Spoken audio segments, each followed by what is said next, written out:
You're listening to Wake Up with Patti Katter, where we're overcoming trials with triumphs. Now, here's your host, Patti Katter. Hello, everybody. You're listening to Wake Up with Patti Katter, and today I have Eric Oberembt on the show. Eric, how are you? I'm great. Good. Eric Oberembt. Thank you. But as we discussed before, Eric O. Eric O. Perfectly. Yes. The women love that, you guys. Yes. So we were recording before my power went out. So we're going to have to start this over again. And I know I didn't have to tell on myself, but I've never had that happen. And you were just so great and patient with me while we worked through that. So thank you for that. No worries. We'll just recreate that magic. Thank you. So let's go back to when you were a kid and tell our listeners a little bit about where you came from and how you grew up. Absolutely. So starting over again, thank you again, Patti, for having me here. I really appreciate it. I love being able to share my story and talk to people and hopefully help them a little bit in what they're going through. So I grew up as a kid in Omaha, Nebraska area. And when I was a kid, when I was about 7, my parents actually got divorced, and my mom and my sister and I moved in with my grandparents. And at that time, then my grandfather basically became my dad. And so I joke because, I grew up in the, late 80s, early mid 90s. But for all intents and purposes, I grew up in the 50s, right? I grew up with that kind of work ethic in the 50s of getting up, going to work every morning, working hard, not even working smart, right? Working hard, not smart, right? With your hands out in the field. My grandpa started a roofing company back in the mid 60s. And so by the time I was 10, 11 years old, I was up on roofs. I was plastic and soil pipes. I was running hot tar kettles, carrying buckets. I was doing it all. And that work ethic was instilled in me at a very young age. What I knew, though, was that I did not want to work hard my entire life. I wanted to figure out a way to work smart, but I didn't know what that meant. And I'll tell the story again that we touched on previously. Was when I was a senior in high school, we all remember we had the senior party, when we were getting done with our last year. And it was always out in the Midwest. It was out in the middle of a cornfield or out in the middle of a dead field or cow pasture or whatever it was. And you had a bonfire and everybody got drunk and you slept in the back of your truck and whatever. And I remember going to my grandpa and saying, "Hey, Grandpa, it's like, senior year is over. We've got our senior party coming up. And I really want to go to that. Is that cool?" And he was like, "Well, you got work tomorrow." I was like, "Yeah, I understand that. But I have my senior party. It happens one time in my life." And he's like, "Yeah, but you got work tomorrow, and you said you'd be at work. So if you can be to work at 5:30, then go to your party." I'm like, "Well, clearly I can't be to work at 5:30. I'm going to be drunk still probably at 5:30. That's not going to happen." He's like, "Well, you got a choice to make, I guess." And I showed up to work that next day. I did not go to my senior party, which was extremely disappointing. But those were the type of things that my grandpa taught me, growing up. And then as I got older, by the time I was 16, I started selling. I'd been watching him sell for years. And he gave me a yellow tablet of paper that had some addresses written on it. And he told me to go, he threw a ladder in the back of my truck and he goes, "Go figure it out, go sell." I was like, "Okay." And so I went to these people's houses and sold them a little recoat job. We used to sell, I didn't tell this, we used to sell these little recoat jobs where you mop hot tar on top of these garages. There was a bunch of little flat garages in this one neighborhood and they were $500. And my grandpa was just selling for $500. And so those were track money jobs. So we used to have a big horse track in Omaha called Exarban. And so my grandpa would go sell these cash jobs for $500. We get them to pay us $500 cash so we could go to the track and gamble on the horses. And so I went and sold a bunch of cash mop jobs so that we could go to the track on the weekends. And that was how I grew up. And I fell in love with sales.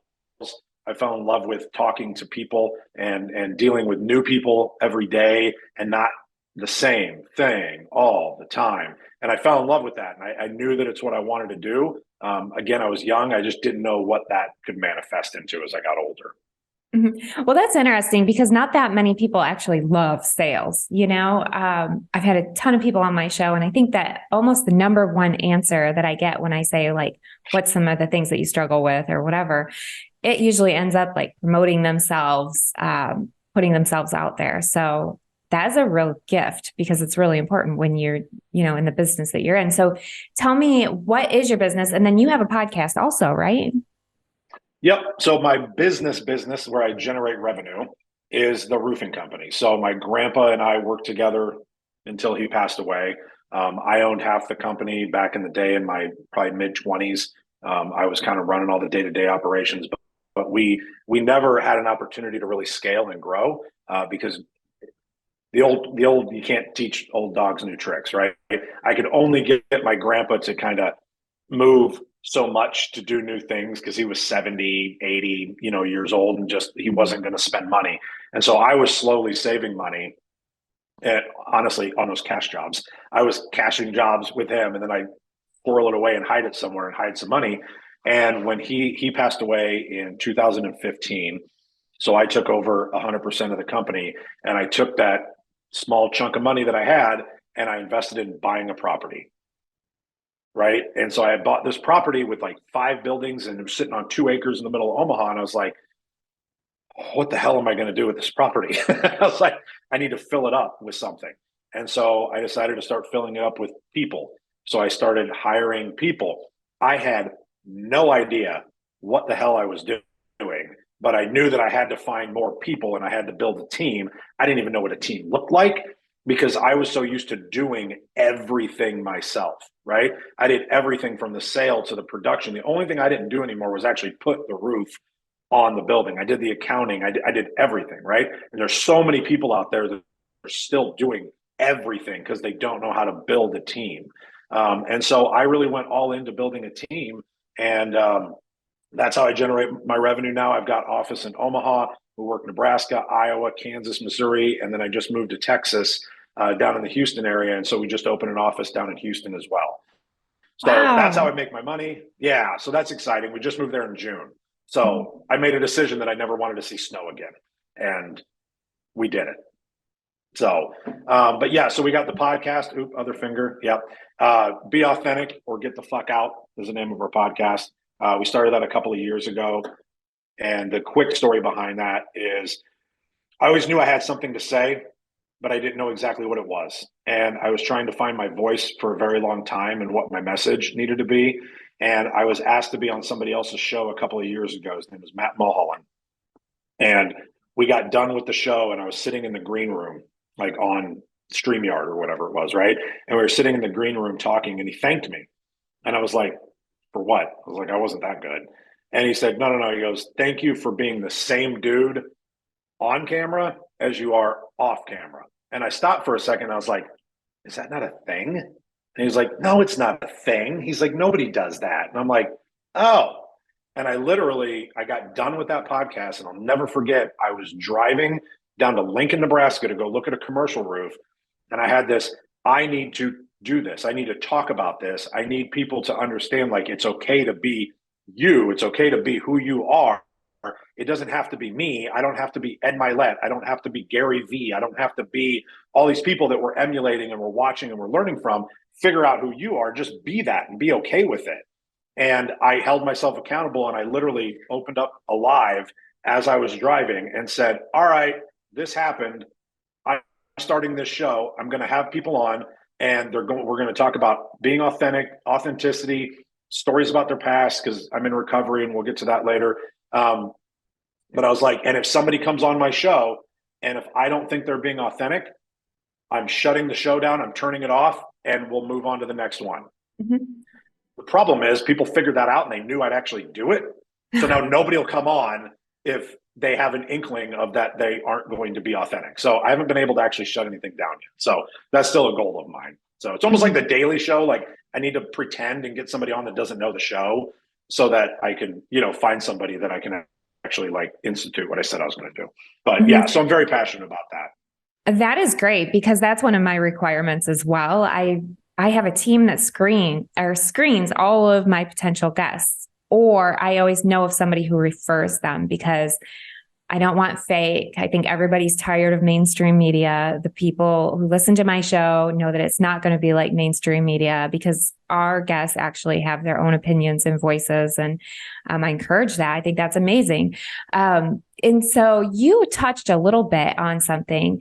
Normally I ask my guests, what's one trial you've had in your life and how have you overcome that trial with triumph? So you mentioned you're in recovery. Tell me about that. So I started drinking when I was probably in seventh grade.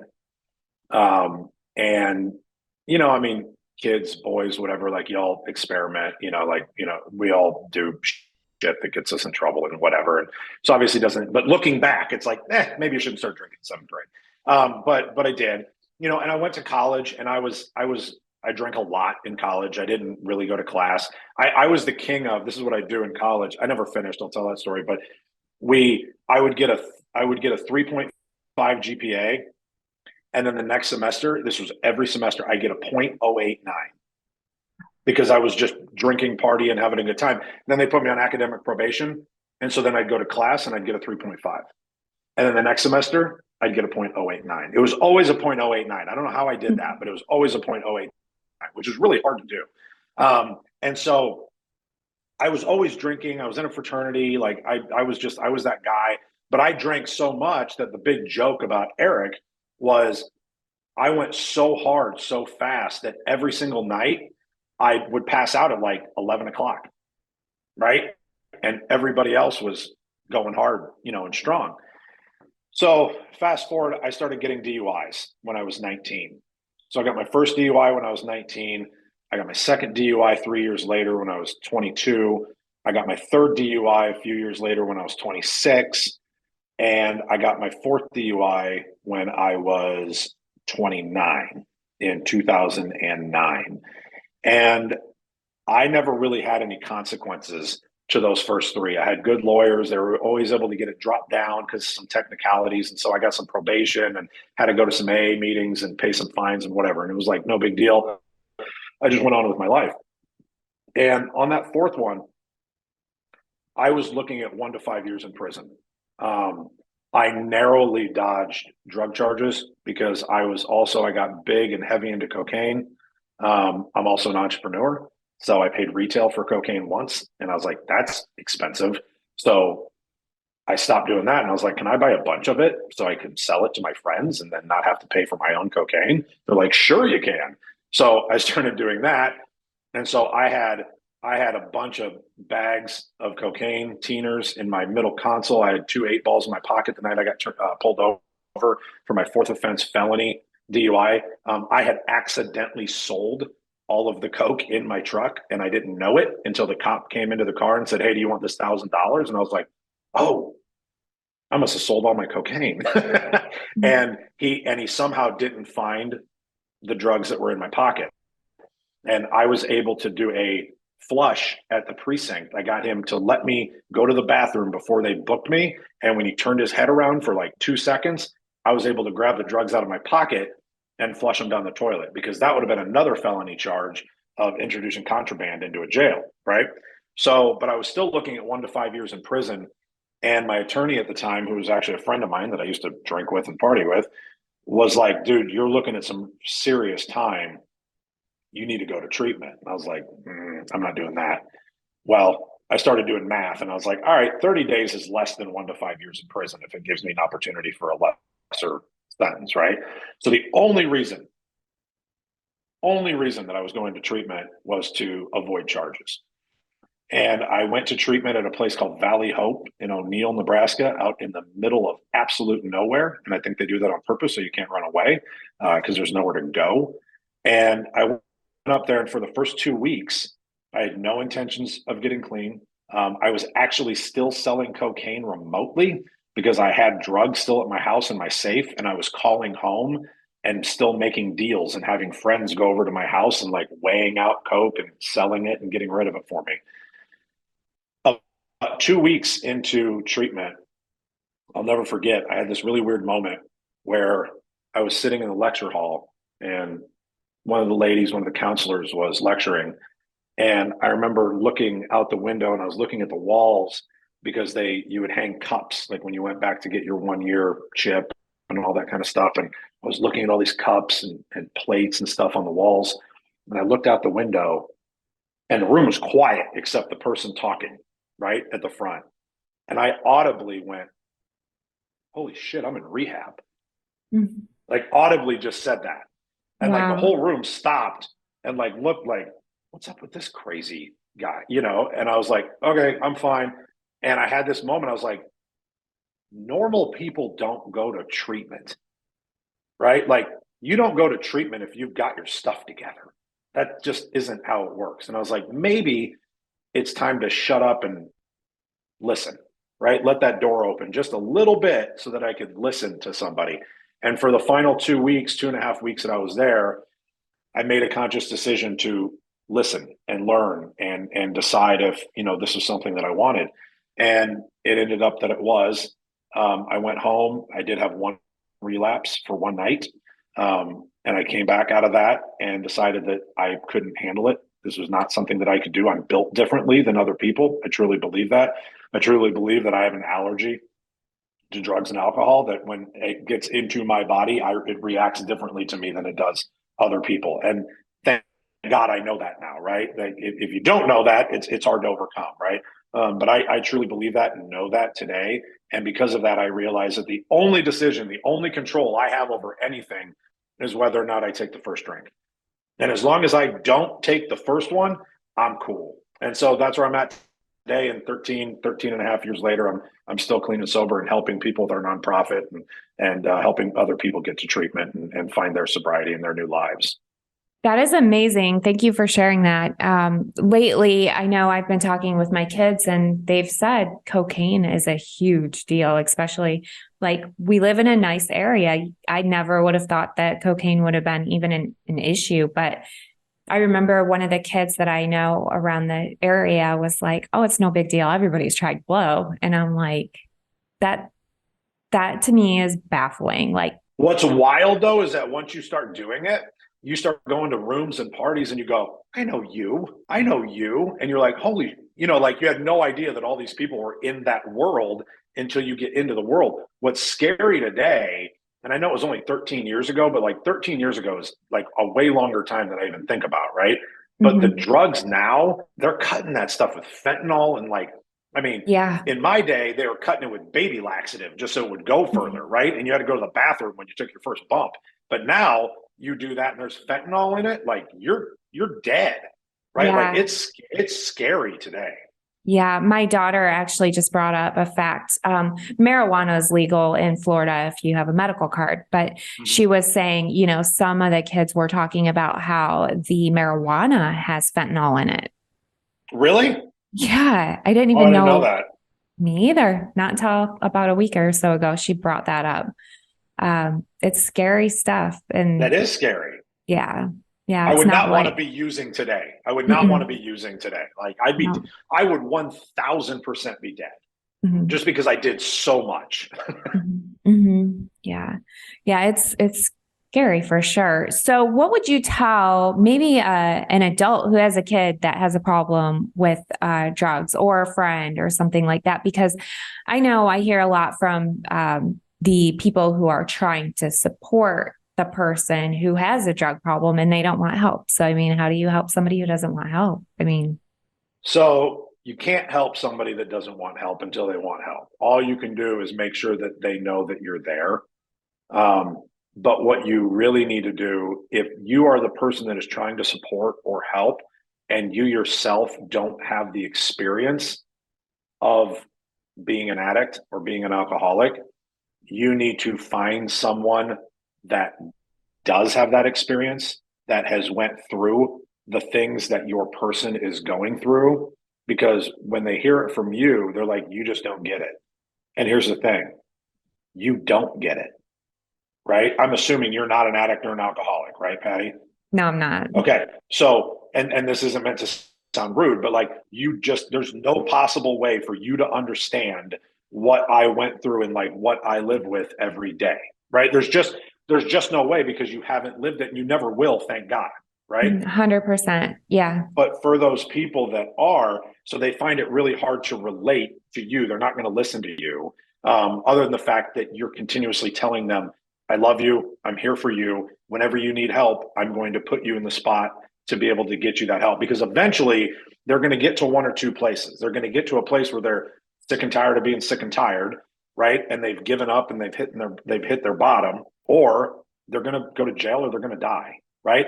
And you continue to remind them of, you've got three ways out of this, right? It's you get clean eventually, you go to jail, or you die. So like when you decide that you don't want those other two, I'm going to help you and introduce you to so-and-so, right? Because so-and-so has been through this. So my suggestion is find whoever so-and-so is, find somebody in recovery, find somebody that knows what they've been through, introduce them socially, casually, whatever it is, so that they know when they are fed up and they're like, man, I don't want to do this anymore, that they know that they can call that person, because that person knows how to talk to that person. A non-alcoholic and a non-addict just doesn't know how to communicate with an alcoholic or an addict, right? The best you can do is to communicate to them that you love them, that you care about them, and that you're going to be here. And that's it. I mean, that's literally all you can do.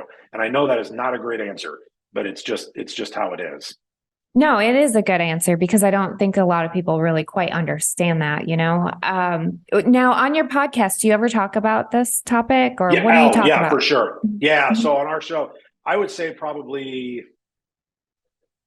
45% of our shows have people on that have been through recovery, that have come through struggle and like have come through on the other side. We talk a lot about it. We have other people on that are just, business wise, right? Went through some other struggle and they've come through the other side, or they've just got some really cool story or whatever it is. But I'd say probably 40 to 50%. I would say probably 60% of my following is people in recovery, right? Because I want them to see somebody that came through it, and that there is a way out, and you can be successful. You can figure your stuff out, right? Like there is another level, and you don't have to be. This is something I talk about in my keynote all the time. I don't know. Am I allowed to curse on here? Yeah. But, okay, great. You said radio, so I didn't know what happened. Oh, yeah, it's okay. They don't. Okay. Yeah. Got it. All right. So this is my belief. We were not born to be pieces of shit, right? Now, there are times in our lives where we are pieces of shit, and we treat people poorly, and we keep our parents and our partners up at night, not knowing where the hell we are, what's happening, whether we're dead, alive, in jail, whatever it is. For people like me that lived in that world, right? We were not meant to be that. There is no chance in hell that we were put on this planet to operate like that. We were put on this planet to help other people and to do good things. It doesn't matter what God you believe in, what religion you are, what any of your belief system is, right? At the end of the day, we were put here to be better and to leave shit better than we left it, right? Than it was. Mm-hmm. That is the goal. And so because of that, that's why I've become so passionate about this, because when we're living that life in active addiction and active alcoholism, that is not the life that we were put here to live. And we cannot be productive, and we cannot be the humans that we were supposed to be. So I don't believe in the whole be the best version of yourself. Be the best human. Be the human that you were supposed to be.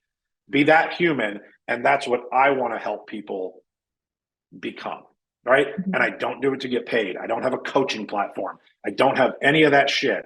I literally just want to do that because it fulfills me. It makes me feel better. I probably get more out of it than the people that I actually help, right? Mm-hmm. And that's why I like doing it. Mm-hmm. I love it. I know that a lot of people on my show who've overcome different trials, the way that they're actually thriving and doing well is because they're taking what they went through and they're helping other people with it. Actually, 100%. I can actually say 100% of my guests have done that. And I just really appreciate you, Eric, for your transparency, for you being authentic. And I think it's so important, especially in today's crazy, crazy world. I mean, I can't even turn the news on anymore because it's all crap. But you got, you dropped those words of wisdom, and I appreciate it. Well, I appreciate it. I just want people to know that there's another way, right? I just want people to know that they don't have to live in the shit that they're living in, right? Because I know there's at least one person listening to this right now that is living in that shit and they don't know how to get out, right?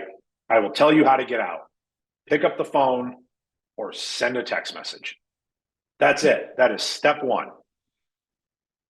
Now, how do people contact you or follow you or listen to your show? So Instagram's Oberembt, Oberembt. I'm the only one, so nobody else will pop up. But Instagram, obviously, Facebook. Our podcast is on all platforms, Apple, Spotify, all that. It's called Be Authentic, or GTFO, I think is how we had to list it on the deal. I have a videographer, by the way, just for anybody listening. We spend a lot of time and money on the production and the video of all of our podcasts. We actually have never done a podcast virtually yet. I have done every single one of my interviews in person. I'm trying to see how long I can go before I run out of the ability to be able to do that. But I love the opportunity to be able to sit in a room, sit at a table, and have a personal connection conversation with somebody, because I always get them to say some shit that they wouldn't have said otherwise. I'm always able to do that. I get more people to be able to cry. That's like always a win of mine. If I get somebody to cry on the show, it's fantastic. Because it means they opened up, right? They were vulnerable. They shared something that like meant something to them, and I get to do that in person. And so Be Authentic or Get the Fuck Out on YouTube. It's filmed as well, but Apple, Spotify, all that kind of stuff. But you can find me, and always you can message me. I do absolutely respond. I have VAs and all that stuff, but I respond to all of my messages, especially if it's somebody that's reaching out, for help. Eric, thank you so much for being on the show. And if you're watching, you can see all of Eric's social media here. If you're listening, you can go to the show notes or my website, and I'll have all of the links there. Eric, thank you. Your life is so important. And I'm sure that at one point you kind of felt like, what the hell am I doing? What am I going to do? And look at you now. The fact that I'm here today on this show is proof that there are miracles in the world, because I should be dead or in jail 1,000%. And I get to sit here today, talk to you, tell my story. And if there's one person that we help today, we won today. I love it. Thank you. And thank you everybody for listening. If you share this show, I'm sure that's going to impact other people in a great way. So please share the show. Go follow Eric. And thank you again, everybody, for listening. And until next time, have an amazing rest of your week. Thank you for listening. Please head over to PattiKatter.com for the latest updates on Patti, her talk show, and what she's up to. You can also find her on Amazon TV and Roku, and on Facebook, Instagram, and Twitter at Patti Katter. Until next time.